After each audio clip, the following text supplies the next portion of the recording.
তামাম পৃথিবীর বুকে কোটি কোটি মানুষ, একটা মানুষের চেহারা আরেকটা মানুষের সাথে মিলে না।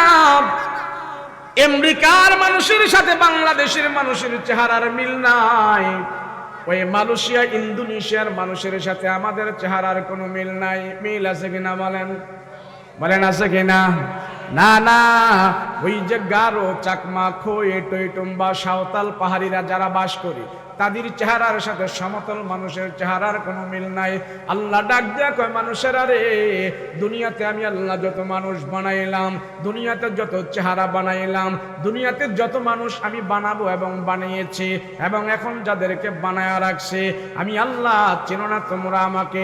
আমি কত বড় কারিগর, আমি আল্লাহ কত বড় ডিজাইনার, আমি আল্লাহ কত বড় ইঞ্জিনিয়ার। দুনিয়াতে যত মানুষ আমি আল্লাহ বানাবো এবং বানিয়েছি, কোনদিন একটা মানুষের সাথে আরেকটা মানুষের চেহারা হুবহু কোনদিন মিলবে না।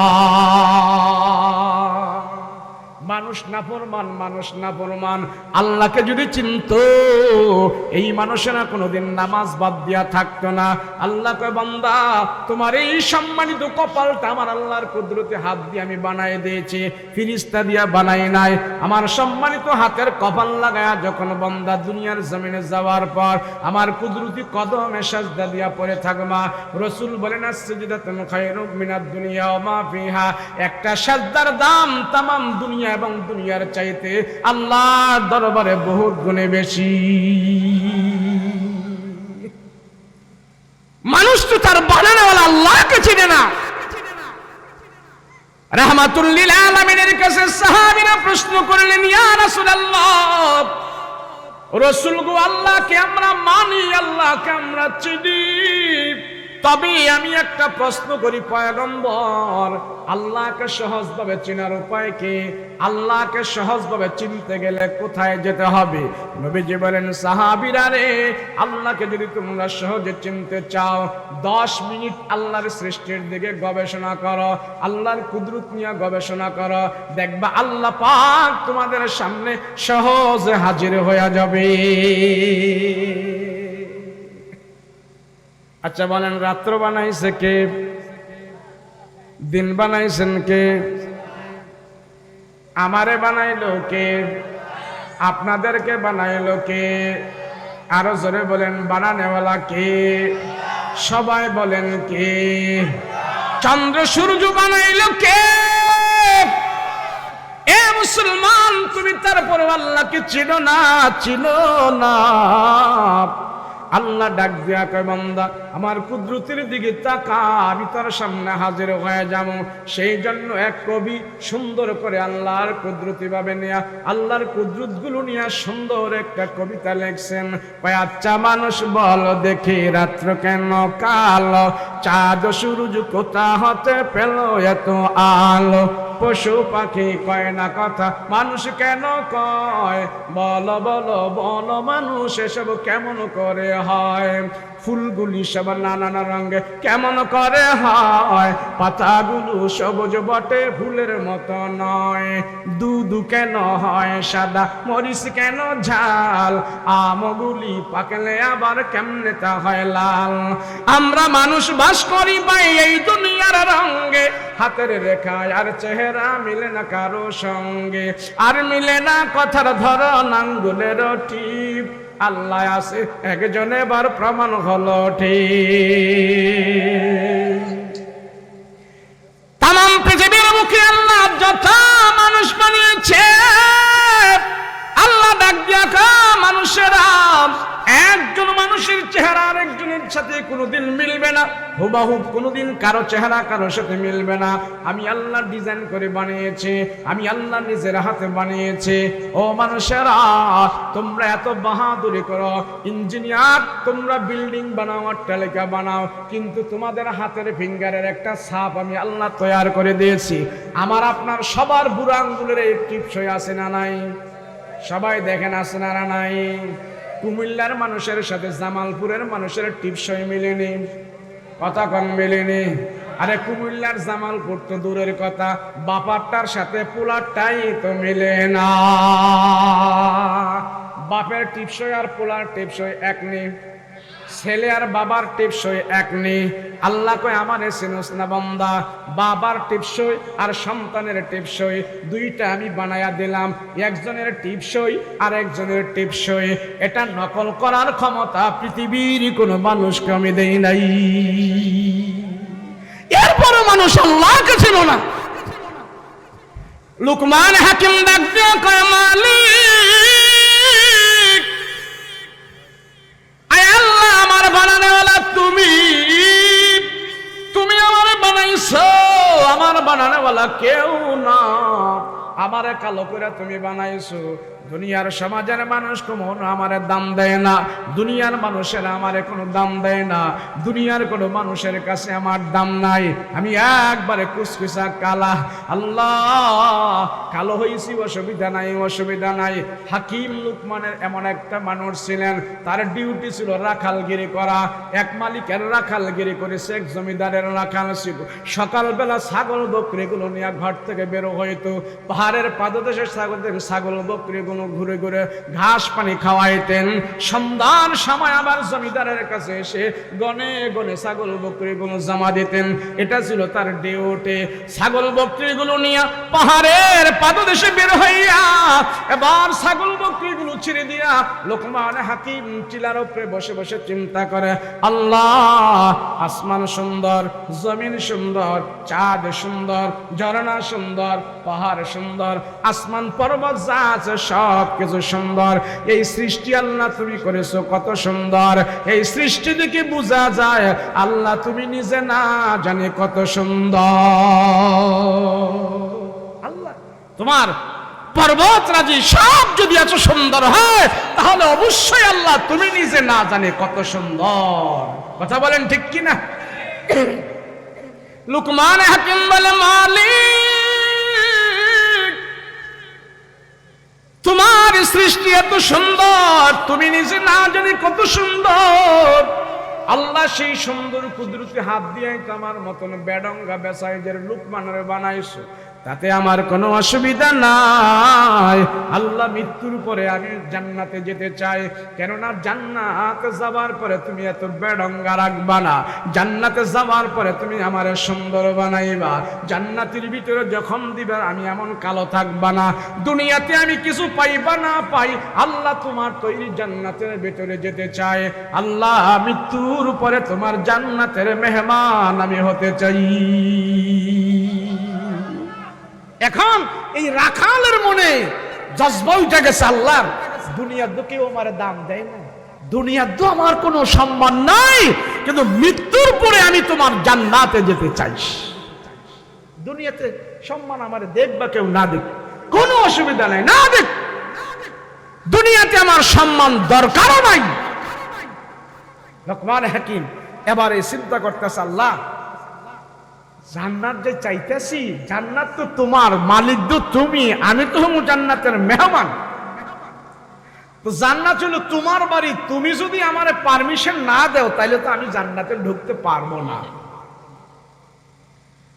এখন লোকমান হাকিম চিন্তা করতেছে, হায় রে, কারো ঘরে যদি কেউ প্রবেশ করে তাহলে তো ওই ঘরওয়ালার অনুমতি ছাড়া তো ঘরে যাওয়া যায় না। কথা বলেন ঠিক কিনা? আমার ঘরে কি আপনি যেতে পারবেন? আপনার ঘরে কি আমি যেতে পারবো? যদি আপনার সাথে থাকেন, আপনি রাজি থাকেন, আপনার অনুমতি থাকে, তাহলে যাইতে কোনো বাধা নাই। কথা বলেন ঠিক কিনা? তাহলে জান্নাত কার ঘর? কথা কোন কার ঘর? এখন লোকমান হাকিম বলতেছে, আল্লাহ জান্নাত তো তোমার ঘর, তাহলে তোমার ঘরে তো তোমার অনুমতি ছাড়া যাওয়া যাবে না। আল্লাহ আমি কি কাজ করলে জান্নাতে যেতে পারবো? লোকমান হাকিম এবার কল্পনা শুরু হয়ে গেল, আল্লাহ তোমার জান্নাত আমি যেতে চাই। এখন পাহাড়ের টিলার উপরে বসে বসে চিন্তা করতেছে, পাহাড়ের টিলার উপরে বসে বসে চিন্তা করতেছে, হায় রে, জান্নাতে তো যাইতে মনেই চায়, কিন্তু কেমনে যাব? জান্নাতের কাজ তো করতে হবে। এই বাচ্চারাই চুপ, কোনো কথা কইবে না। এই আমার কথা বুঝতেছেন? বুঝছেন? জান্নাতে যদি যেতে হয়, আল্লাহ তোমার রাজি করা ছাড়া তো জান্নাতে যাওয়া যাবে না। এবার লোকমান হাকিম একজন রাখাল মানুষ, ছাগল বকরি চড়ায়, সমাজে এমন কোনো দাম তার নাই। এখন সে গবেষণায় বসে গেল, কোন কাজ করলে আল্লাহ আমাকে অবশ্যই জান্নাত দিবে। এখন উঁচা একটা টিলার উপরে বৈশা বৈশা লোকমান হাকিম এবার চিন্তা করতেছে, কি কাজ করা যায়, জান্নাতে যাওয়ার জন্য কি কাজ করা যায়। তো বসে বসে চিন্তা করতেছে, মানুষ তো সর্বপ্রথম আল্লাহকে খুশি করতে হয়, আর আল্লাহরে খুশি না করলে আল্লাহ জান্নাত দিবে না, আর আল্লাহ বেরাজি হয়, অখুশি হয় কি কাজ করলে। তো লোকমান হাকিম গবেষণা করে বের করছে যে মানুষ যখন আল্লাহ নাফরমানি করে তখন আল্লাহ তার প্রতি সবচেয়ে বেশি নারাজ হয়। আর মানুষ সর্বপ্রথম আল্লাহ নাফরমানি করে তিনটা জিনিসের দ্বারা। কয়টা জিনিসের দ্বারা? সবাই বলেন কয়টা? তিনটা জিনিসের দ্বারা মানুষ সবচেয়ে বেশি নাফরমানি করে। মনে রাখবেন কয়টা জিনিস, জোরে বলেন কয়টা? এক নম্বরে চোখ। কি দিয়ে নাফরমানি করে মানুষ? চোখ। এক নম্বরে হলো চোখ, দুই নম্বরে হলো মুখ, তিন নম্বরে হলো লজ্জা স্থান। এখন আপনি খেয়াল করে দেখেন এই তিনটা জিনিস আপনি কতটুকু পবিত্র রেখেছেন, আর এই তিনটা জিনিস দ্বারা আল্লাহর নাফরমানি আপনি কতবার করেছেন। সর্বপ্রথম মানুষ চোখ দিয়া নাফরমানি করে। কি দিয়া? জোরে বলেন। দুই নম্বরে কি? সবাই কয় না। দুই নম্বরে কি? তিন নম্বরে কি? লজ্জা স্থান। এই তিনটা জিনিস দ্বারা এই পৃথিবীতে আল্লাহর নাফরমানি সবচেয়ে বেশি হয়। সেজন্য রাসূল পাক সাল্লাল্লাহু আলাইহি ওয়াসাল্লাম বলেন, আমার কোন উম্মত যদি এই তিনটা জিনিস পবিত্র রাখে তো আমি রাসূল তারে জান্নাতে নেওয়ার জন্য গ্যারান্টি দিয়ে দিলাম। কয়টা জিনিস? লোকমান হাকিম এবার চিন্তা করতেছে, আল্লাহ মানুষ তো তিনটা জিনিস দ্বারা সবচেয়ে বেশি নাফরমানি করে, তা হইল চোখ, মুখ, লজ্জা স্থান। আল্লাহ আমি একজন রাখাল হইয়া সমাজের দুর্বল মানুষ হয়ে আমার কোনো দাম নাই, কিন্তু তোমার সাথে আমি ওয়াদা দিতেছি আল্লাহ এই তিনটা জিনিস আমি তোমার নাফরমানি থেকে হেফাজত করব। আরেকটু জোরে বলেন সুবহানাল্লাহ। একজন রাখাল হইয়া বলতেছে এই তিনটা জিনিস দ্বারা আমি কোনো গুনাহ করব। এই তিন জিনিসের দ্বারা গুনাহ হইতেছে না আমাদের? হইতাছে। একটু পরেই তো মাহফিলে তুইটা যায় চোখ দিয়ে খেলা দেখবেন। কথা কয় না? তুই দেখতেন না? হ্যাঁ দেখবো, দেখমু। হাই হাই, আরে শোনেন শোনেন শোনেন, এত মজা এত আনন্দ বেশি দিনের নয়। যত আনন্দ অত সাজাও আছে, যত মজা অত সাজাও আছে। কথা কোন ঠিক কিনা?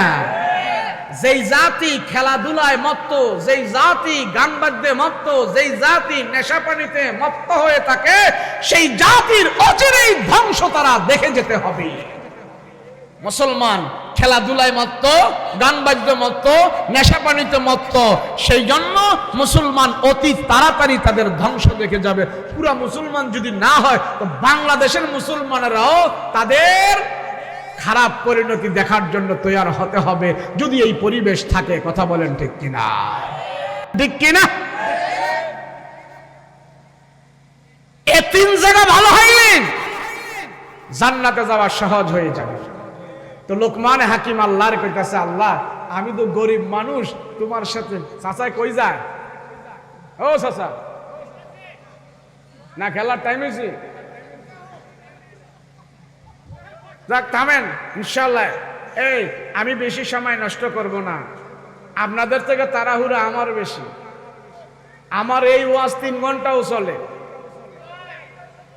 সামনে আরো মজার কথা আছে। শোনেন, আমরা কুমিল্লার মানুষ, আপনারা জামালপুরের মানুষ। পার্থক্য আছে? কোনো পার্থক্য নাই। সবাই আমরা মুসলমান। কথা বলেন ঠিক কিনা? সবাই আমরা এক আল্লাহ মানি। কথা বলেন ঠিক কিনা? বাংলা ভাষা আমরা সবাই কয়, না বুঝার কোনো কারণ নাই। কথা বলেন ঠিক কি না? লোকমান হাকিম এবার কইল, আল্লাহ আমি 3 জিনিস দ্বারা গুনাহ করতাম না। একটা টিলার উপরে বইসা এবার কইতেছে, আল্লাহ আমি চোখ দিয়া গুনাহ করব না, জবান দিয়া করব না, লজ্জা স্থান দিয়া করব না, তোমার সাথে ওয়াদা দিতেছি। নিজে নিজে বৈশা ওয়াজ করা আরম্ভ করছে। শ্রোতা নাই, মাইক নাই, চেয়ার নাই, কিচ্ছু নাই, নিজে নিজে বসে বসে ওয়াজ করতেছে। একজন রাখাল নিজের ওয়াজ করলো 3টা। 1 নম্বরে, আল্লাহ চোখ দা গুনাহ করব না, জবান দা করব না, লজ্জা স্থান দা করব না।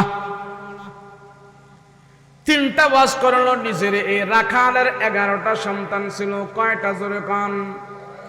11টা সন্তানকে বাড়িতে যাইয়া বসাইয়া লোকমান হাকিম 11টা সন্তানকে কয়, ও সন্তানেরা শোনো, আমি বাবা যদিও রাখাল, কিন্তু তোমরা আমার সন্তান।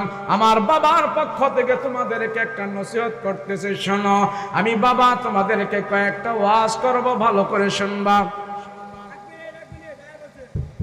1 নম্বরের নসিহত হইল, জীবনে কোনোদিন তোমরা নামাজ ছাড়বা না।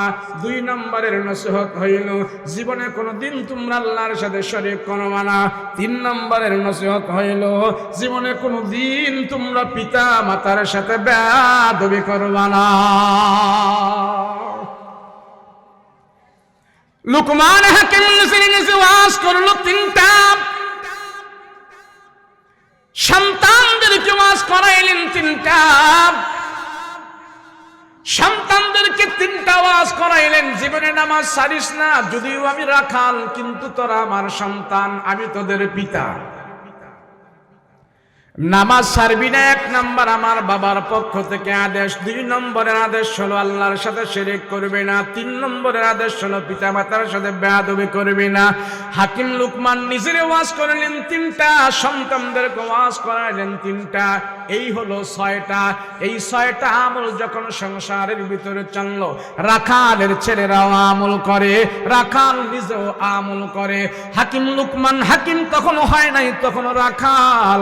সন্তানদেরকে যখন এইভাবে আমল করাইতেছেন, আল্লাহর কাছে অনেক পছন্দের হয়ে গেছে। আহকামুল হাকিমিন আল্লাহ ডাক দিয়ে কয়, লোকমান, তোমার সন্তানদেরকে ভালো আদেশ দেওয়ার পর, তুমি নিজে ভালো আমল করার পর, তোমার ফ্যামিলিটা আমার কাছে অনেক দামি হয়ে গেছে।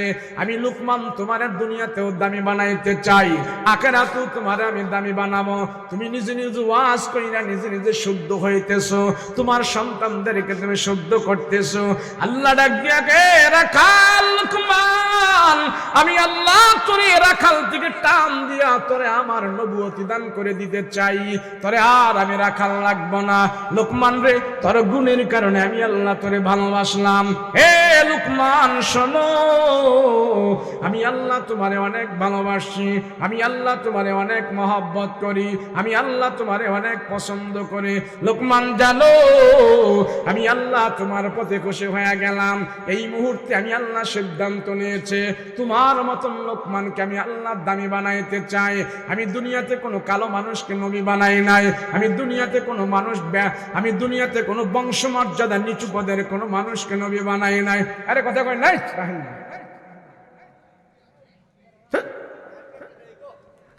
লোকমান হাকিমকে আল্লাহ ডাক দিয়ে বলেন, কোন কালো মানুষকে আমি আল্লাহ নবী বানাই নাই, নিচু পদের কোন মানুষকে আমি আল্লাহ নবী বানাই নাই। এ লোকমান, তোমার জন্য আমি আল্লাহ এমন খুশি হয়ে গেছে, তুমি নিজে নিজে ওয়াজ করেছো, গুনাহ মুক্ত জীবন যাপন করতেছো। তোমার আমলের কারণে, তোমার সন্তানদেরকে সৎ উপদেশ দেওয়ার কারণে আমি আল্লাহ তোমাকে অনেক পছন্দ করলাম। এমন পছন্দ দুনিয়া আখিরাতে তোমার আমি দামি বানাইতে চাই। হে লোকমান, আমি আল্লাহ দুনিয়াতে যত নবী বানাইছি, সব নবীদের চেহারা আমি আল্লাহ সুন্দর বানাইছি, সব নবীর বংশমর্যাদা অনেক দামি ছিল, সব নবীদের দেহ গঠন অনেক সুন্দর ছিল, কিন্তু তোমার মতন বেডঙ্গা বেসাইজের কেউ ছিল না। লোকমান রে, রে, তার আমলের কারণে, তার গুণের কারণে আমি আল্লাহ এই মুহূর্তে সিদ্ধান্ত নিয়েছি, তোর মতো একটা কাউয়ার মতন কালা একটা মানুষকে আমি আল্লাহ নবুয়তি দান করে দিতে চাই, তারা নবী বানাইতে চাই। লুকমান হাকিমের সাথে সাথে আল্লাহকে বলে, মালিক, এই জমিনে যদি কোনো কালো মানুষের তুমি নবী না বানাও, আল্লাহ আমার নবী বানানোর কোনো দরকার নাই নাই নাই, আমার নবী বানায়া নবুয়তির দরজায় ব্যাস যদি করার দরকার নাই। আল্লাহ আমার মতো বেঢঙ্গা বেসাইজের মানুষকে নবী বানানোর কোনো দরকার নাই, আমি নবুয়তি নিতে চাই না, নবুয়তি আমার দরকার নাই। আল্লাহ ডাক দিয়া কয়, নবুয়তি যদি না নেস আরেকটা জিনিস তুই নিতে পারো। শ্রী লোকমান বলে, সেটা কি? বলে, সেটা হলো আমার গায়বী খাজানা থেকে তুই এলেম লো, এলেম। আল্লাহ গো, এলেম দিয়া লাভ হবে কি? আমি এলেম দিয়া কি করবো? আল্লাহ ডাক দিয়া কয়, লোকমান রে, আমার আসমানি এলেম দিয়া তোমার দুইটা লাভ হবে। একটা লাভ হবে, দুনিয়াতে আমার আল্লাহকে চিনতে পারবা, আর মৃত্যুর পরে তুমি যখন নাকি মৃত্যু হইবে, তোমার আখিরাতে যাইবা, কবরের জগতে যাইবা, হিসাব কিতাবের পরে যখন জান্নাতে যাইবা, ওই জান্নাতে যাওয়ার পর আমার আসমানি ইলম দিয়া আমার জান্নাতের নেয়ামতগুলো খুঁজে খুঁজে বের করতে পারবা। নে আসমানি ইলম লো। লুকমান হাকিম বলে, মালিক, যে আসমানি ইলম দিয়া তোমার চিনা যাইবে, আল্লাহ তোমার জান্নাতে যাওয়া যাইবে, ওই আসমানি ইলম আমারে দাও দাও। আমি 4টা তাফসীরের ভিতরে সূরা লোকমানের 4টা তাফসীর আমি দেখেছি, 4টা তাফসীরের ভিতরে একই কথা লিখেছেন। সব মুফাসসিরিন কেরাম এক তাফসীর করেছে। 4 জন তাফসীরওয়ালা বলেছে আল্লাহ পাক লোকমান হাকিমকে এমন ইলম দিয়েছে, এমন ইলম দিয়েছে, 10,000 কিতাবের জ্ঞান আল্লাহ তার মাথার মধ্যে ঢুকায়া দিয়েছে। 10,000 কিতাবের জ্ঞান আল্লাহ তার মাথায় ঢুকায় বলে, লোকমান, এখন শুধু লোকমান নয়, তোর নামের আগে পরে আমি আল্লাহ হাকিম লাগাইয়া দিয়েছি। কেন? এ রাখালের দাম কেন বাড়লো? সে গুনাহ থেকে মুক্ত হয়েছে। কথা বলেন ঠিক কিনা? আজকাল মুসলমান জাতির পৃথিবীতে দাম নাই। কথা বলেন ঠিক কিনা? মানুষ কুত্তারে যেমন পিটায়, সারা দুনিয়াতে মুসলমান আজ কাফের মুশরিকের হাতে কুত্তার মতো পিটানি খাইতেছে। কথা কও ঠিক কিনা? পিটা খাওয়ার কারণ হইল, এই পিটা খাওয়ার কারণ হইল মুসলমান জাতি চোখ ভালো না, জবান ভালো না, লজ্জাস্থান ভালো না। কথা বলো ঠিক কিনা? রাসূল পাক সাল্লাল্লাহু আলাইহি ওয়াসাল্লাম বলেন, আমার কোন উম্মত সে যদি এই 3টা অঙ্গ প্রত্যঙ্গ ভালো করে পবিত্র রাখে, আমি রাসূল তার জন্য সুপারিশ করে তারে আমি জান্নাতের মেহমান বানিয়ে দেব। আর এই 3টা জিনিস দিয়ে সবচেয়ে বেশি আমরা গুনাহ করতেছি। কথা বলেন ঠিক কিনা? লোকমান হাকিম বলে, 3টা আদেশ সন্তানদেরকে দিয়েছে আর 3টা ওয়াজ নিজেরই করছে। মোট কয়টা ওয়াজ? জোরে বলেন কয়টা? 1 নাম্বার আদেশ দিয়েছে কি সন্তানদেরকে? কথা কন, 1 নাম্বার আদেশ কি দিছে? এখন আপনারা আদেশ দেননি। আহা হুজুর, ফুলা বান্ডে আদেশ দিব কি? নিজেই তো পড়ি না। কথা কন ঠিক না? ফুলা বান্ডে আদেশ দিব কি? নিজেই তো পড়ি না। নিজে যখন যে জিনিস না করবে, ফুলা বান্ডে কি সেটা বলা যাবে? কথা কয় না, বলা যাবে? আর আল্লাহ কয়, দেখ লোকমান হাকিম সে তার সন্তানদেরকে আদেশ দিয়েছে, আর এই কথাগুলো আমার আল্লাহর কাছে অনেক ভালো লেগেছে।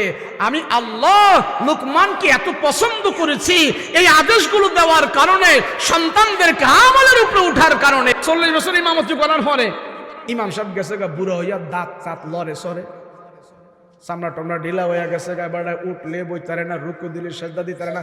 একটা বার্ধক্যে হইলে যে অবস্থা হয়, ইমাম সাহেব বুড়া হয়ে গেছে, কষ্ট হইতেছে নামাজ পড়াইতে। এখন মুসল্লিরা চিন্তা করলো যে আমাদের ইমাম সাহেব তো অনেক সার্ভিস আমাদেরকে দিছে, তো ইমাম সাহেবের এই লাস্ট জীবনে আমরা আর এখানে কষ্ট দিতে চাই না, এই এলাকা মহল্লা থেকে কিছু চাল ডাল উঠাইয়া কিছু অগ্রিম টাকা টোকা দিয়া ইমাম সাহেবরে আমরা এখানে রিটায়ার্ড পার্সনে পাঠাইয়া দিই। তো যেই কথা সেই কাজ, ইমাম সাহেবের প্রতি মায়া হয়েছে। এখন বর্তমানে দেখেন না, অনেক ইমাম সাহেবের হুন্ডা দেয়, সাইকেল দেয়। এখন কিন্তু মাশাআল্লাহ ইমামদেরকে মহব্বত করা শিখছে মানুষ, কথা কোন ঠিক কিনা? তো এখন এই মুসল্লিরা চিন্তা করতেছে ইমাম সাহেব হুজুর অনেক বুড়া মানুষ, আর কষ্ট দেওয়া যাবে না, চাল ডাল উড়াইয়া টাকা টোকা উড়াইয়া ইমাম সাহেবের রিটায়ার্ড পার্সনে পাঠাই দিছে। ইমাম সাহেব খুব খুশি। তো পুরান ইমাম সাহেব যখন চলে গেছে, মাঘ মায়া শীতের মধ্যে নতুন ইমাম সাহেব এসে জয়েন করছে। তো ইমাম সাহেব রাখছে নতুন ইমাম সাহেব। ইমাম সাহেব মাশাআল্লাহ দিলে নামাজ পড়াইতেছে, ফজর পড়ায়, জোহর পড়ায়, আসর পড়ায়। দেখতেছে কি ইমাম সাহেব, আল্লাহ এই একটা মহল্লার মধ্যে এতদিন আইলাম, এই মহল্লার মানুষগুলো এত ভালো রে খোদা, তারা ফজরের নামাজে যেই মুসল্লি, জোহরের নামাজে এই মুসল্লি, আসরের নামাজে একই মুসল্লি, মুসল্লির অভাব নাই কি নাই? মুসল্লির অভাব নাই। আচ্ছা আপনাকে মসজিদে কি ফজরের নামাজে আর জোহরের নামাজে একই মুসল্লি? কথা কয় না দি। মাগরিবের নামাজে আর ফজরের নামাজে একই মুসল্লি? ইমাম সাহেব দেখতেছে মাগরিবের নামাজে যেই মুসল্লি, ফজরের নামাজে সেই মুসল্লি, জোহরের নামাজে একই মুসল্লি। ইমাম সাহেবকে আল্লাহ বেতন হারা দিলে দিব, না দিলে না দিব। এই আল মহল্লার মানুষগুলো সবগুলো নামাজ পড়ে, এদেরকে নামাজ পড়ায় আমার কলিজারা ঠান্ডা লাগে। আল্লাহ আমার এখানেই রাখো। ইমাম সাহেব নামাজ পড়ায় নামাজ পড়ায়। ইমাম সাহেব একদম লক্ষ্য করে দেখে, ব্যাপার কি, এরা তো নামাজ পড়ে ঠিক, কিন্তু মসজিদের টিউবওয়েল দিয়ে এরা ওযু করে না। এখন ইমাম সাহেবের একটু সন্দেহ হয়েছে। তো আবার কয় না, এরা ফাঁকা মুসল্লি, এরা মনে হয় বাড়ির থেকে গরম পানি দিয়ে ওযু টুজু কইরা আহে, সন্দেহ করা যাইব না। ইমাম সাহেব সন্দেহ করে না। আবার কিছুদিন পরে দেখেন না, এরা যে ওযু করে না, এদের চেহারায় বোঝা যায়, এরা যে ঘুমের থেকে উইটা উইটা চোখ মলতে মলতে আইসা পড়ছে, এটা তাদের চেহারায় দেখা যাইতেছে। ইমাম সাহেবের 100% শিওর হয়ে গেল যে না, আসলে এরা মসজিদেও ওযু করে না, বাড়িতেও ওযু করে না। এখন ইমাম সাহেব, আল্লাহ এগুলা যদি ওযু ছাড়া নামাজ পড়ে তো সওয়াবের জায়গা তো খালি গুনাহ না হইব। এখন ইমাম সাহেব সাহস কইরা জিগাইতেছে, ব্যাপার কি? তো কারে জিগাইব? নতুন বেটা আইছে মসজিদে, জিগাইব কারে? কজাক মুতাল্লি সাহেব বুড়া মানুষ আছে মসজিদে, জায়গা জায়গা দিছে, ওনারই জিগাই। তো মুতাল্লি সাহেব ছিল বুড়া মানুষ, তো ইমাম সাহেব জিগাইছে, মুতাল্লি সাহেব আপনারা কি মসজিদের কলে একদিন ওযু করেন না? কি বাড়ির থেকে কি গরম পানি দিয়ে ওযু করে আহেন? বুড়া মানুষ তো যখন নাকি ওযুর কথা কইছে শীতের দিনে, ইমাম সাহেবরা এমন ধমক দিছে, আঙ্গো পুরান ইমাম সাহেব 40 বছর থেকে গেছে, শীতের দিনে আম করে একদিন ওযুর কথা কইছেন, আমি আইয়াই ওযু শুরু করছি। শীতের দিনে একদিন আমগুলো ওযুর কথা কয় নাই, আর আইয়া ওযু করা শুরু করছে। নতুন ইমাম সাহেব আল্লাহ এটা কইলোটা কি? আয় হায় খোদা রে, ওযু ছাড়া যদি সাজদা দেয় তাহলে তো কবিরা গুনাহ, কবিরা গুনাহ। আয় হায়, নামাজের জায়গা তো সে জাহান্নামী কাম করে ফেলতেছে। আপনাকে পুরান ইমাম সাহেব কি কইছে আপনার করে ওযু লাগবো না? হ্যাঁ কইছে আমগরে। এখন নতুন ইমাম সাহেব দৌড়ে পুরান ইমাম সাহেবের বাড়িতে গেছে, যাই আসসালামু আলাইকুম। ইমাম সাহেব হুজুর বাড়িতে আছেন? বলে হ্যাঁ আছি। কে? আমি আপনার পুরান মসজিদের নতুন ইমাম সাহেব। ও ভাই আসেন আসেন, বন। না বইতাম না, যে কাম কইরা আইছেন আপনি। না কি হয়েছে, বসেন। আপনি যে 41 বছর ইমামতির সার্ভিস দিচ্ছেন, আর সে এলাকায় নাকি আপনি বইলাইছেন শীতের দিনে নাকি ওযু ছাড়াই নামাজ পড়ার কথা। আপনার মুসল্লি দিয়ে একটাই ওযু করে না, ব্যাপার কি? ইমাম সাহেব আপনি কেমনে ওযুর কথা না কইরা আইলেন? এটা কি আপনি এই ফতোয়াটা কি আপনি দিছেন? পুরান ইমাম সাহেবকে বাইরে আমি এই ফতুয়া দিছি, এদেরকে আমি বলছি শীতের দিনে তখন অজু লাগতো না, তোরা মসজিদে আস। কোরআন হাদিস বিরোধী এই ফতুয়াটা আপনি কেমনে দিলেন ইমাম সাহেব মানুষ হইয়া? বাইরে আমি বিপদ হইয়া দিছি। বিপদটা কি? কয় শীতের দিনে প্রচন্ড শীত যখন নামে এটি একটাও মসজিদে আহে না। এই গুরুস্থানের পাশে হইল মসজিদ। আমি ফজরের নামাজ পড়তে যখন উঠি কবরস্থান দেখলে আমার ভয় লাগে। একা একা আজান দেই, একা একা একামত দেই, দরজা জানালা খুলি, ওই বাথরুমও যাই, কি একটা অবস্থা রে ভাই। কয়দিন এমনি উড়া যায়, খুব ভয়ে ভয়ে উঠি। বাজ একদিন নামাজ না হইলে ওই শুয়ে থাকি। এইভাবে কয়দিন চলা যায় রে ভাই। এর জন্য আমি এদেরকে বলছি তোরা ফজরের নামাজে আয়, জোহরের নামাজে আয়, তবে ওযু করা লাগবো না, মসজিদে আয়। যখন আমি এদেরকে ডিসকাউন্ট দিয়া দিলাম, মাশাআল্লাহ দিলে এডি মসজিদে আহে। হেদের নামাজ হোক আর না হোক আমারটা তো পড়তে পারছিস।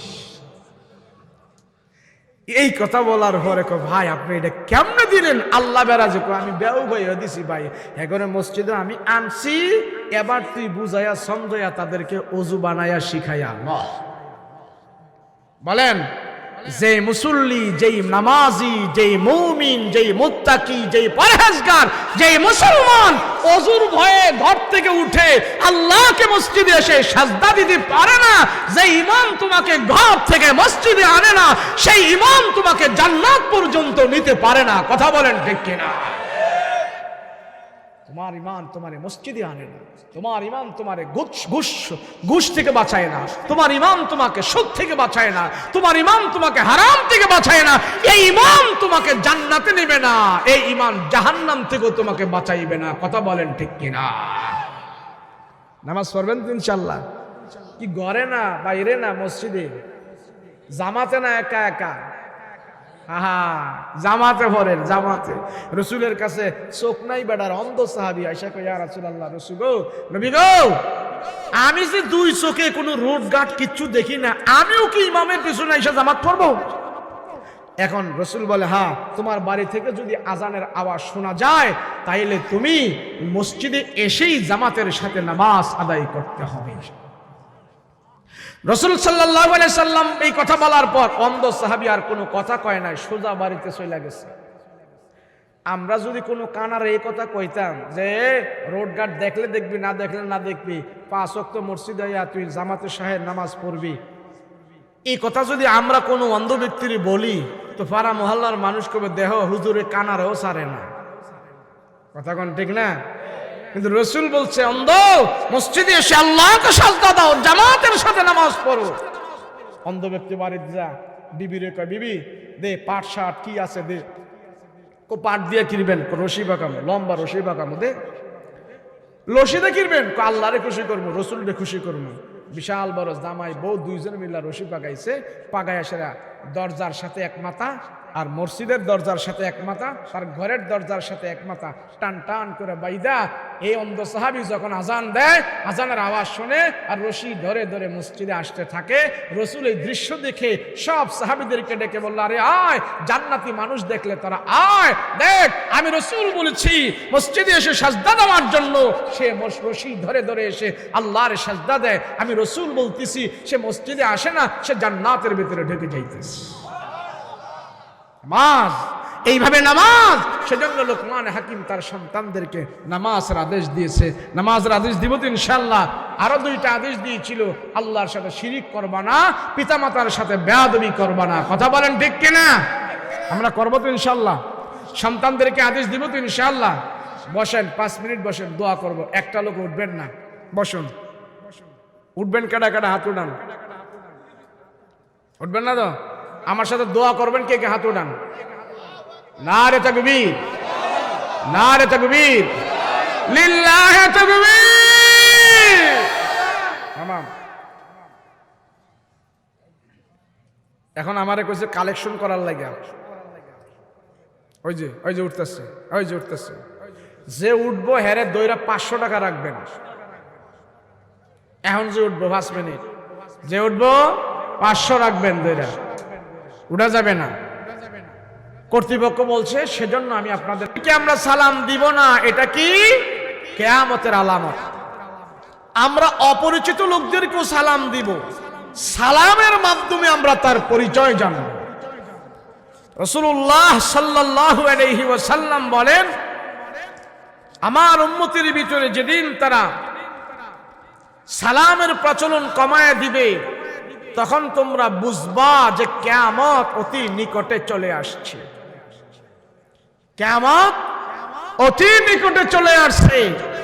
সেজন্য তোমরা তৈয়ার থাকো, এমনকি যাকে তোমরা দেখো তাকেই তোমরা সালাম দাও।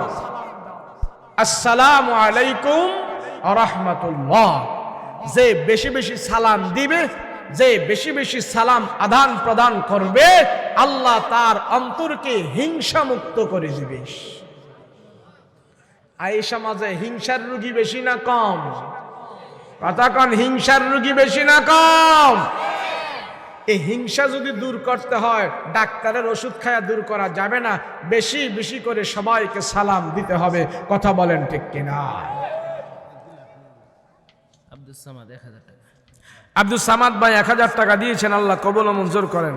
আল্লাহ জানে মালে বরকত দেন, হায়াতে তয়্যিবা দান করেন। সকলে বলুন আল্লাহুম্মা আমিন।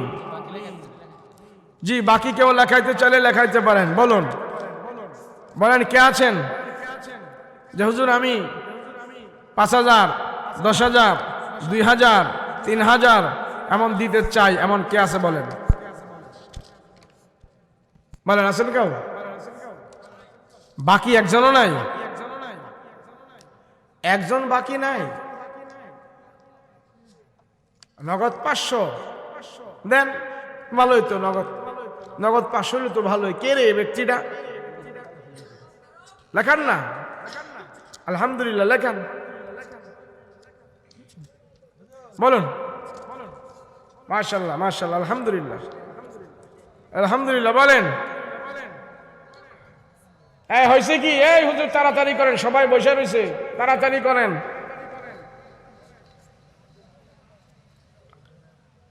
20 বার সালাম দিবেন। রাজি আছেন ইনশাআল্লাহ? আর সালাম দিবেন পাড়া মহল্লার সবাইকে দেওয়ার আগে কারে সালাম দিবেন আগে কোন তো দেখি? এই সালাম কারে দিবেন আগে? কেডায় দিছেননি? সালাম দেননি? দিছেন? মাঝে মধ্যে দেন, মাঝে মধ্যে দিয়েন, অসুবিধা নাই, মাঝে মাঝে দিয়েন। আমিনুল ইসলাম বাকি 1000 টাকা। হাফেজ আমিরুল ইসলাম বাকি 1000 টাকা। আল্লাহ কবুল মঞ্জুর করেন, বলেন আমিন। আর শুনেন, যারা কোনোদিন বউরে সালাম দেন নাই, আজকে রাত্রে বাড়ির যাইতে যেতে কমপক্ষে 1টা বাজবো, এই 1টা বাজে যায় কিন্তু সালাম দিয়েন না। এখন ঘরের দরজার মধ্যে দাঁড়ায় যদি রাতকে 1টা বাজে কোন আসসালামু আলাইকুম বিবি সাহেব দরজা খোলেন, এই বেডিয়ে ডরে ফজর পর্যন্ত দরজা খুলতো না। খুলবো? আপনি সারা জীবন কোনোদিন সালাম দেন নাই, আজকে রাত্রে যদি 1টা বাজে সালাম দেন, তবে আমার জামাইরে ভূতে ধরছে। ও আজের আওয়ার টাইমে মনে হয় ভূতে ধরছে। ওই মহিলা খুলবে না। কেন? আপনি তো আগে দিয়া তারে অভ্যাস করার নাই। কথা কোন ঠিক কিনা? যেই নারী আর পুরুষ সালাম দিবে, নারী তার স্বামীকে সালাম দিবে, স্বামী তার স্ত্রীকে সালাম দিবে, আল্লাহ সেখানে রহমত ঢেলে দিবে। সুবহানাল্লাহ বলেন। অশান্তি দূর করে দিবে, আল্লাহ ফ্যামিলির ভিতরে বরকত দান করে দিবে। রাসূল পাক সাল্লাল্লাহু আলাইহি ওয়াসাল্লাম বলেন, যতবার রাসূল বলেন যতবার জিবরাইল আমিন আমার কাছে আগমন করেছে, ততবার জিবরাইল আমাকে একটা কথা বলেছেন, রাসূল আপনি মেসওয়াক করেন, আপনি মেসওয়াক করেন, মেসওয়াক করেন। রাসূল পাক সাল্লাল্লাহু আলাইহি সাল্লাম মেসওয়াক করাটা এত গুরুত্ব দিতেন। রাসূল বলে যারা মেসওয়াক করবে আল্লাহ তাদেরকে 70টা ফায়দা দিবে। শেষ ফায়দাটা, শেষ গুণটা হইল মরার সময় সে কালেমা পড়তে পড়তে দুনিয়া থেকে বিদায় হয়ে যাবে। অথচ একজন লোক আমরা মেসওয়াক করি না। কথা কোন ঠিক না? করি না। ব্রাশ করি, কালিদা মাঝি, সাইদা মাঝে, বালুদা মাঝে, ফোরা কবাই লাইব মেসওয়াক করে না। অথচ রসুল বলেন, দেখবেন আরব দেশে যারা গেছেন তারা দেখবেন আরবিরা এইখানে পকেটের মধ্যে মেসওয়াক নিয়ে রাখে, নামাজে দাঁড়াইছে দুইটা ঘষা দিয়া আবার মেসওয়াকটা পকেটে নিয়ে এরপরে আবার তারা নামাজ পড়তেছে। এদেরটাও ঠিক। আমরা ওযুর আগে মেসওয়াক করি, আর এরা নামাজে দাঁড়ায় মেসওয়াক করে, নিয়ত বাঁধার আগে মেসওয়াক করে, যে কোনো সময় মেসওয়াক করে। এদেরটাও ঠিক। মেসওয়াক করাটা অনেক বড় আমল। নবীজির ইন্তেকালের সময় আম্মা জান আয়েশা রাদিয়াল্লাহু আনহার উরুর উপরে আমার নবীজির সের মুবারক, এমন সময় আবু বকর রাদিয়াল্লাহু আনহু হাজির হইলেন। তা আবু বকর যখন আসছে, আল্লাহ রাসূল চোখগুলো মেলায় খুলতে পারে না, একটু একটু করে দেখছেন। আম্মা জান আয়েশা বলেন, ইয়া রাসূলুল্লাহ, আমার আব্বা আসছে, আবু বকর আসছে। রাসূল এইভাবে যখন একটু চোখ মেলে তাকাইলেন তো দেখলেন আবু বকরের পকেটের মধ্যে মেসওয়াক। তো রাসূল হাত দিয়ে ইশারা করতেছে, হাজা মিসওয়াক, হাজা মিসওয়াক, হাজা মিসওয়াক। তো আম্মা জান আয়েশা বাবার পকেট থেকে মেসওয়াকটা এনে উল্টা পৃষ্ঠে কামড়ায়া চিবায়া চিবায়া নরম করে আমার রাসূল পাক সাল্লাল্লাহু আলাইহি ওয়াসাল্লাম দুনিয়া থেকে বিদায় হওয়ার আগে আম্মা জান আয়েশা নবীজির মুখের মধ্যে এইভাবে মেসওয়াক করে দিয়েছেন। রাসূলের শেষ ইচ্ছা পূরণ হয়েছে। আল্লাহর আদেশ, জিবরাইল যে আদেশ করেছে, প্রতিদিন এসে জিবরাইল বলছে, ইয়া রাসূলুল্লাহ, আপনি মেসওয়াক করবেন। রাসূল ইন্তেকালের আগে মেসওয়াক করে দুনিয়া থেকে বিদায় হয়েছে। কিন্তু আজকে আমরা মুমিন, হাজি গাজি নামাজি, মেসওয়াক নাই। বিড়ি খাইয়া কলজাটা কালা করে লাইছে, মেসওয়াক করে না। আসে না নাই পকেটে? এখন যদি মারা যান আপনি, আপনি যদি এখন মারা যান, আপনার পকেট যদি তসবিহ, টুপি, মেসওয়াক, আতর এগুলি থাকে, এই অবস্থায় যদি আপনি মারা যান, ফেরেশতারা চেক কইরা আতর, মেসওয়াক, পাঞ্জাবি, টুপি এগুলি পাইবে। এগুলি পাই আল্লাহর কাছে হাজির করবে, আল্লাহ আপনার বান্দার পকেটে আপনার রাসূলের সুন্নাত পাওয়া গিয়েছে, আল্লাহ পাক এই সুন্নতের খাতিরে আমাকে আপনাকে মাফ করে দিবে। কিন্তু আমি আর আপনি যদি এখন মারা যায়, সমাজের কিছু কিছু লোক তারা যদি মারা যায়, ফেরেশতারা চেক কইরা আতর, মেসওয়াক, পাঞ্জাবি, টুপি পাইতো না, কতটি আকিস বিড়ি পাইবে। কথা কয় না দি? এই আকিস বিড়ি নিয়ে যদি আল্লাহরে দেখায়, অবস্থাটা কি কি হবে? সর্বদা আমার মরণ যেন ভালো হয়, রাসূলের সুন্নতের উপরে হয়, ওইভাবে চলতে হবে। কথা বলেন ঠিক কিনা? আল্লাহ পাক কোরআন হাকিমে একটি আয়াতে, আল্লাহ সূরাতুন নূরের 27 নম্বর আয়াত আল্লাহ পাক বলতেছেন, ইয়া আইয়ুহাল্লাযীনা আমানু লা তাদখুলু বুয়ুতান গায়রা বুয়ুতিকুম হাত্তা তাস্তানিসু ওয়া তুসাল্লিমু আলা আহলিহা। এই আল্লাহ এখানে বলতেছেন, ইয়া আইয়ুহাল্লাযীনা আমানু, হে মুমিনেরা, লা তাদখুলু বুয়ুতান, তোমাদের ঘরে যখন তোমরা প্রবেশ করবা, সালাম ব্যতীত তোমরা ঘরে প্রবেশ করো না। সালাম দিয়ে যদি ঘরের ভিতরে প্রবেশ করো, ঘর খালি থাক, কেউ না থাক, তোমার বাসায়, তোমার ঘরে আহলিয়া নাই, কেউ নাই, খালি ঘরে ঢুকেছো, তুমি যখন বলবে আসসালামু আলাইকুম ওয়া রাহমাতুল্লাহ, আল্লাহ পাক সেই ঘরের ভিতরে রহমত নাজিল করে দিবে। আজকে মুসলমানের ঘরে ঘরে দ্বন্দ্ব, ঝগড়া, জামাই বউ, কি যে অবস্থা আছে না নাই? এমন অবস্থা, টাকাওয়ালা, পয়সাওয়ালা, কিন্তু যেই স্বামীর টাকা টোকা বেশি, ওই ঘরের ম্যাডামের আবার হেডামও বেশি। আছে না এরকম? সালাম নাই, কালাম নাই, পয়সার তো একটা গরম আছে, আসলে না নাই? একটা কিচ্ছা শুনছিলাম যে স্বামী আর স্ত্রী এরা খুব পয়সাওয়ালা মানুষ, তো বাজারের ব্যবসায়ী। স্বামী হলো বাজারের ব্যবসায়ী, অনেক পয়সা টসা করছে, 30 টাকা কেজির পেঁয়াজ 200 টাকা কেজি বেচছে, এখন পয়সা হচ্ছে অনেক গরম, কিন্তু পয়সা হয়েছে ঠিক, কিন্তু জামাই বউয়ের ঝগড়ার মজে না। এবারে কোনো দুঃখ নাই, শুধু একটাই দুঃখ, বউ আমার কথা শোনে না। কি কথা শোনে না? কথা কয় না দি।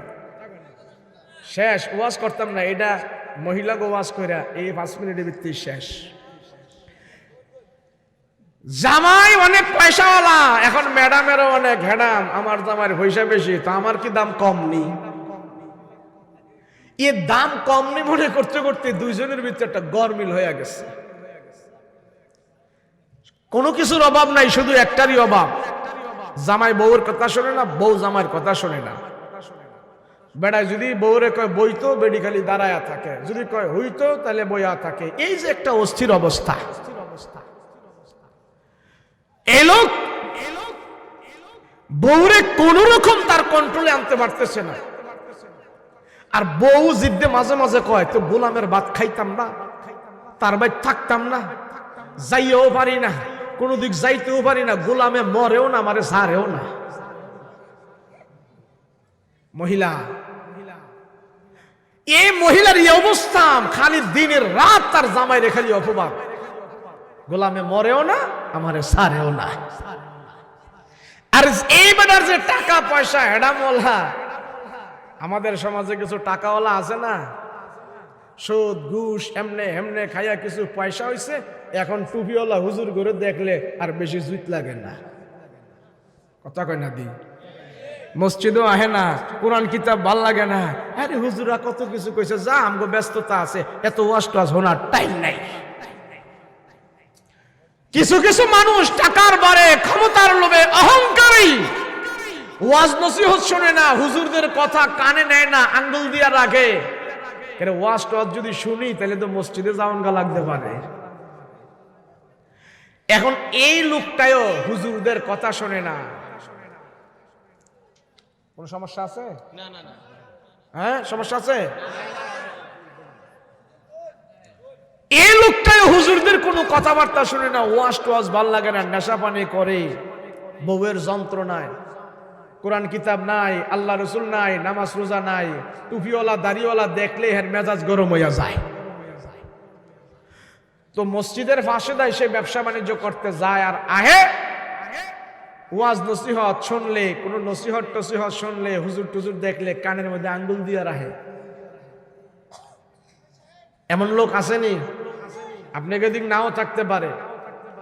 ওই কুমিল্লা, নোয়াখালী, চাঁদপুর, ব্রাহ্মণবাড়িয়া, সিলেট, ওই চট্টগ্রাম, সেদিকে দেখবেন মোরে মোরে মাজার, খালি মাজার আর মাজার, বাজার আর মাজার, খালি হুক্কুর হাক্কুর, ঢোল তবলা বাইরাইয়া, হুজুর টুজুর কিচ্ছু দেখতে পারে না, এমন নোংরা বিশ্রী বিশ্রী হকিরি করে কথা কয়, প্রত্যেকটা কথায় তাদের ঈমান চলে যায়। আপনাকে এদিকে আমার এদিক কম না, হুজুবিল্লাহ এটা কয় কি এদিকেও আছে? এমন কিছু আছে, কোরআন মানে না, হাদিস মানে না, হুজুরদের কথা ভালো লাগে না, হুজুর দেখলে কানে ধরে রাখে। এই বেটারও এই অবস্থা ছিল, কানে ধরে থাকতো, হুজুরগো কোনো কথা শুনতো না। আল্লাহর কি হুকুম, মসজিদের সামনে দিয়ে একদিন যায়, আর আয়ে যাওয়ার পরে মসজিদের সামনে আইসাই দেখতেছে কিছু হুজুর মসজিদের ভিতরে বয়ান করতেছে। হুজুররা বৈশা মসজিদে কথাবার্তা বলতেছে, বয়ান করতেছে। এক হুজুর তো হ্যাঁ তো কানে ধরে ধরে আহে মসজিদের সামনে আইসাই পায়ের মধ্যে কাটা বিনছে। এখন কাটা যায় বিনছে, কানের মধ্যে কি হাত রাইখা কাটা খুলতে পারবো? এই কথা কয় না, খুলতে পারবো? পারে না। এখন পায়ের থেকে কাটা খোলার জন্য কান থেকে হাত খুলছে, হাত তুলা কাটা খুলতেছে। এই মুহূর্তে একটা ওয়াজ, ওই হুজুর গো ওয়াজ একটা তার কানের ভিতরে গেছে। ঠিক আছে, আচ্ছা এটা পরে কই, ওই মহিলা, ওই যে হ্যাঁ ম্যাডাম, হ্যাঁ বাড়িতে অনেক চিন্তা ভাবনা করে দেখছে যে তার অতিষ্ঠ, তার যন্ত্রণা আর সহ্য হয় না। তার ষড়যন্ত্র থেকে বাঁচার জন্য, তার অত্যাচার থেকে বাঁচার জন্য, মহিলা মানুষ যদি পুরুষের বিরুদ্ধে ষড়যন্ত্র করে, এই ষড়যন্ত্র কিন্তু খুব কঠিন হয়। কথা কন ঠিক কিনা? এই মহিলা তার ষড়যন্ত্র, তার অত্যাচার থেকে বাঁচার জন্য সিদ্ধান্ত নিছে, আজকে বাড়িতে আসবে, তারে এমনে মারতাম না, বাতের সাথে বিষ মিশায় রাখবো, এই বিষ খাইয়া হ্যাঁ মহিলা থাকবো, পরে তার সব সম্পত্তির মালিক আমি মহিলাই হইয়া যাব। তো বাতের সাথে বিষ মিশাইয়া বেডি ঘরের মধ্যে বয়া রয়েছে, গোলামে আইবো, খাইবো আর মরবো। এখন যে মসজিদের সামনে দিয়ে আসছে, মসজিদের সামনে দিয়ে যে আসছে তো পায়ের মধ্যে যে কাঁটা বিঁধছে, তো কাঁটা বিঁধছে এই কানে তো আঙ্গুল দিয়া রাখে, হুজুর দেখলে ওয়াজ নসিহত শোনেন আঙ্গুল দিয়া রাখে, কাঁটা খোলার জন্য একটা হাত খুলছে, খুইলা কাঁটা খুলতেছে। এই মুহূর্তে হুজুরের ওয়াজ তার কানে গেছে, হুজুরের ওয়াজ করতেছে। যাদের ঘরের স্বামী ভালো, স্ত্রী ভালো না, স্ত্রী ভালো স্বামী ভালো না, শুধু জ্ঞান জামার ঝগড়া লাইগা থাকে, এরা যদি মাঝে মাঝে স্বামী আর স্ত্রী একজনে অপরজনকে আদর করে খাওয়ায়া দেয়, স্বামী যদি স্ত্রীর খাওয়ায়া দেয়, স্ত্রী যদি স্বামীর খাওয়ায়া দেয়, লোকমা যদি মুখে উঠায়া দেয়, ওই ঘরের ভিতরে স্বামী আর স্ত্রীর ভিতরে কোনো গন্ডগোল থাকে না। কাটা যায় খুলতেছে পায়েতে, আর এই ওয়াজ হের কানের মধ্যে গেছে। কিরে হুজুরে এটা কি কইলো? স্বামী যদি স্ত্রীরে খাওয়ায় দেয়, স্ত্রী যদি স্বামীরে খাওয়ায়া দেয়, এই ঘরে নাকি আর গন্ডগোল থাকে না। এটা তো আমার দরকার, এতদিন হুজুর ওয়াজ শুনি নাই, আজকে এই ওয়াজ শুই না আমল কইরা দেখমু কেমন।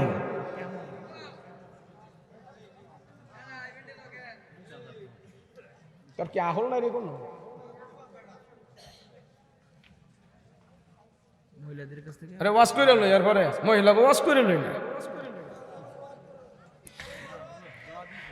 দে দোয়া দিতেছি শেষ। হ্যাঁ আরে আমরা দেখতে বেশি তাড়াহুড়া, আমি চলে যাচ্ছি, কোথায় একটা ধরছি, আমি 2 মিনিট শেষ করে দিই।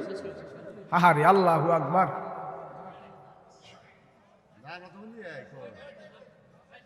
এই অসুবিধা বেশি অসুবিধা দিতেছে, তাহলে বই শেষ। আমি 2 কথা কইতে কইতে আমি তবারকটা দিয়ে বলে। তবারক আছে?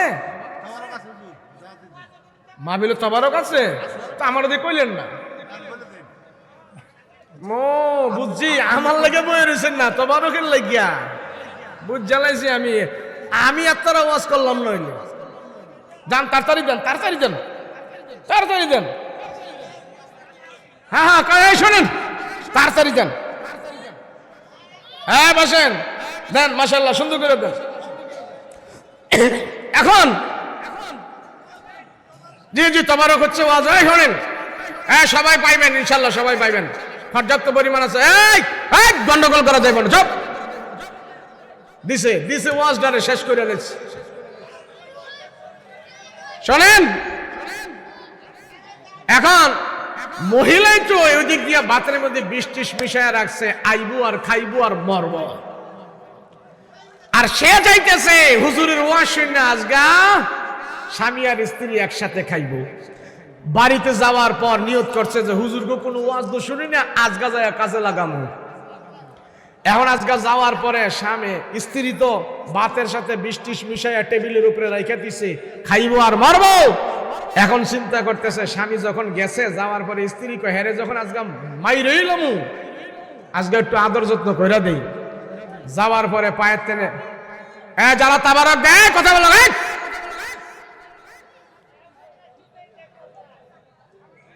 কোন কথা হবে না, তাবারক দেন। এখন স্ত্রীর কথারে তো মাইরেই ফেলবো, যে আজকে একটু আদর যত্ন কইরা দেই। যাওয়ার পরে পায়ের টেনে জুতা খুলতেছে, নেন পানি রাখা আছে, একটু হাত পাও ধোন, গোসল করেন, ফ্রেশ হন। স্বামী মনে করতেছে ব্যাপার কি, হুজুরের দোয়া কি কামে লেগ গেছে কেন নাকি? এতদিন যেমন ছিলাম আজকালি কেমন ছিল। এখন সব ফ্রেশ ট্রেশ হয়ে আসার পরে স্বামী কয়, এই যে আপনার জন্য খানা রাখা আছে, আপনি খেয়ে ফেলেন। স্ত্রী কয়, এই যে খানা খেয়ে ফেলেন, আপনার জন্য খানা সুন্দর মতো রেখে দিয়েছি, খেয়ে ফেলেন। স্বামী কয়, স্ত্রী শোন, তোর বহুত জ্বালা যন্ত্রণা করেছি, আজকে আমি নিয়ত করছি তুই আর আমি একসাথে খানা খামু, আমি একা খামু না। বউ কয়, আরে গোলামে কয় কি, আজগাই ষড়যন্ত্র যেটা করলাম, এদি আমারে খাওয়াইতে চায়, খাইলে তো আমি আগে মরুম। কয় না, আমি খাইতাম না, আমি খেয়ে ফেলছি আগে, ওই আপনি খান। কয় না, আমি খামো না, তোমারে নিয়ে খামো। কারে না, আমি খেয়ে ফেলছি। বিবি শোন, এতদিন তোরে অনেক কিছু কইছি না কইছি, আজগা তোরে মুখে আমি খানা দিতে চাই, তুই খা। স্ত্রীকে আল্লাহ কয় কি, হের আগে তো আমি মরমু। আরে আমি খাইতাম না, আপনি খান। তুই যা কোসার না কোস, তরে ছাড়া আমি খাইতাম না। এরপরে স্ত্রী কয়, আচ্ছা আমারে খাওয়ার আপনার, এই যে আমারে খাওয়াইবেন আপনি, কারণটা কি কোন তো দেখি। কোনদিন এমন কর নাই? হুজুরে ওয়াজ করছে রসুলের নাকি সুন্নত, স্বামী আর স্ত্রী একজনে অপরজনকে খাওয়াই দিলে এগুলোর ভিতরে নাকি কোনো গরমিল থাকে না, মহব্বত বাড়ে। আমি চাইতেছি তোর সাথে যেন আমার মহব্বত এতদিন ভালো ছিল না, এখন যেন আরো বাড়ে, সেই জন্য তোরে আমি খাওয়াই দিতে চাই। বলে তাই? বলে সত্য কথা? বলে হ্যাঁ। বলে আপনি যখন সত্য কথা বলছেন আমিও সত্য কথা বলি। এতদিন তো আপনারা দেখতে পারি নাই, আমি আপনারে মেরে ফেলার জন্য ভাতের সাথে বিষ মিশিয়ে রাখছিলাম।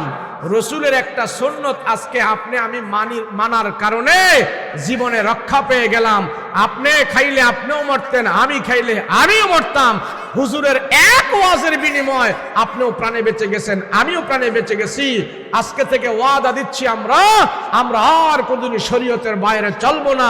আল্লাহর রসুলের সুন্নত মেনে চলে আমরা জিন্দেগি যাপন করতে চাই। করবেন তো ইনশাআল্লাহ? আল্লাহ আমাদের কবুল করেন, বলেন আমিন। আস্তাগফিরুল্লাহাল্লাযী লা ইলাহা ইল্লা হুয়াল হাইয়ুল কাইয়্যুম ওয়া আতুবু ইলাইহি। রব্বানা যালামনা আনফুসানা ওয়া ইন লাম তাগফির লানা ওয়া তারহামনা লানাকুনান্না মিনাল খাসিরিন।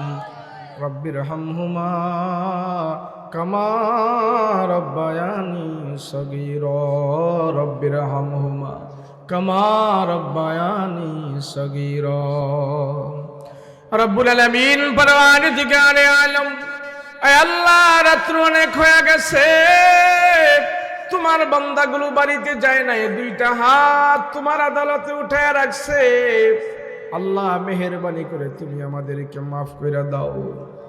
আল্লাহ আলেম ওলামা নিয়ে হাত উঠাইলাম, মুরব্বী বাবাদেরকে নিয়ে হাত উঠাইলাম, পর্দার আড়ালের মা বোনদেরকে নিয়ে হাত উঠাইলাম। আয় আল্লাহ তুমি আমাদের সবাইকে মাফ করে দাও। আয় আল্লাহ, রাত্র যত গভীর হয় দুনিয়ার সব মানুষেরা ঘুমায়া যায়, পশু পাখি পর্যন্ত ঘুমায়া গেছি, সাপ বিচ্ছুগুলো গর্তের ভিতরে চলে গেছি। আল্লাহ, মানুষের দরজা জানালা বাসা বাড়ি গেট বন্ধ হয়ে গেছে, অফিস আদালত মন্ত্রণালয় বন্ধ হয়ে গেছে, কিন্তু তোমার রহমতের দরজা বন্ধ হয় নাই। আল্লাহ, তোমার রহমতের দরজা খোলা আছে, আমাদের জিন্দেগির সব গুনাহ খাতা মাফ কইরা দাও। আল্লাহ তাআলা তাকায় দেখো, কার মা নাই, কার বাবা নাই, কার ভাই নাই, কার বোন নাই রে আল্লাহ। বাবা হারায়া মা হারায়া সন্তানের হাত উঠাইছি। আল্লাহ, সন্তানের দোয়া তুমি খালি ফেরত দিও না। আল্লাহ, এমন সন্তান এখানে আছে তার নিজের হাত দিয়া মা বাবার কবরের ভিতরে রাখছে। যে হাতগুলো মাহফিলে উঠাইলো, এই হাত দিয়া তার বাবার লাশ কবরের ভিতরে রাখছে রে আল্লাহ। সন্তানেরা যে হাত উঠায় তোমার দরবারে দোয়া করে, এ হাত দিয়া বাবার জন্য কবর করছি, এ হাত দিয়া বাবারে কাপড়ের কাপড় পরায়া দিছে। আল্লাহ, যে হাত দিয়া বাবার লাশটা কবরে নামাইছি, এ হাত আজকার মাহফিলে তোমার আদালতে উঠাইয়া বাবার জন্য দোয়া চায়, ক্ষমা চায়। আল্লাহ, সন্তানের দোয়া তুমি কবুল করে নাও, মা বাবার কবরের ভিতরে তুমি আযাব দিও না গো আল্লাহ। মা বাবার কবরের ভিতরে তুমি কষ্ট দিও না। আল্লাহ, মাহফিল যারা দিয়েছি, টাকা দিয়ে, শ্রম দিয়ে, বুদ্ধি দিয়ে, পরামর্শ দিয়ে, যে যেইভাবে এই জান্নাতের বাগানের সহযোগিতা করেছে, আল্লাহ তুমি কবুল মঞ্জুর করে নাও। আল্লাহ, এই মাহফিল তুমি কবুল করে নাও। আল্লাহ, অত্র এলাকার ভিতরে যত মুর্দারা কবরের ভিতরে শায়িত আছি, প্রত্যেকের কবরের ভিতরে আল্লাহ মাহফিলের হাদিয়া পৌঁছায়া দাও। আল্লাহ, প্রতি বছর যেন তারা সুন্দরভাবে মাহফিল করতে পারে সেই ব্যবস্থা করে দাও। আল্লাহ, আমরাও দুনিয়ার জমিন ছেড়ে একদিন কবরে চলে যাব, আমাদের সামনে আজরাইল হাজির হবে। আল্লাহ আজরাইল আসার আগে আমাদের ঈমানকে তুমি মজবুত করে দিও, ঈমানি মরণ দিও।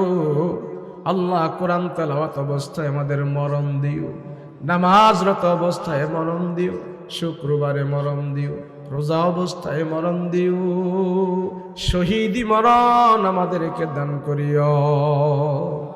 আল্লাহ মুনাফিকি মরণ দিও না, বেঈমানি মরণ দিও না, নাপাকি মরণ দিও না, জাহান্নামী মরণ দিও না, জান্নাতি মরণ আমাদেরকে দিও, জান্নাতি মরণ আমাদেরকে দিও রে আল্লাহ। আল্লাহ হালাল রুজি খাবার তৌফিক দান করে দিও, হারাম থেকে আমাদেরকে বাঁচাইয়া দিও, হারাম থেকে আমাদেরকে বাঁচাইয়া দিও আল্লাহ।